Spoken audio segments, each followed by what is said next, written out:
un anno intensissimo, abbiamo approvato leggi che aspettavano da 30 anni, la legge sul piano cave, abbiamo appena chiuso il piano sociosanitario, un altro assolutamente argomento importante che va a delineare la sanità veneta per i prossimi 5-6 anni. Il 2018 ha visto il Veneto affrontare molte tematiche calde e importanti, prima fra tutte quelle per l'autonomia che il governatore Zaia definisce la madre di tutte le battaglie. Lo stesso Consiglio regionale si è trovato a discutere molte questioni anche spinose, fino al raggiungimento di importanti risultati. Il Consiglio ha fatto oltre 42 sedute, è stato uno dei più produttivi in Italia, se non il più produttivo.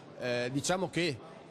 noi al servizio dei veneti quest'anno veramente abbiamo dato il massimo, ripeto, con leggi di qualità, con leggi che serviranno a dare ordine al nostro territorio, a dare sviluppo, a mettere in moto energie che invece magari potevano essere in qualche maniera represse. Quindi un gran lavoro da parte del Consiglio e ci auguriamo che anche i veneti possano apprezzare la nostra attività, il mondo produttivo e economico possa utilizzare queste norme e ci auguriamo per un 2019, mi auguro per tutti quanti, un anno veramente denso di soddisfazioni, denso di lavoro, denso di attività e appunto iniziative positive per tutti i veneti.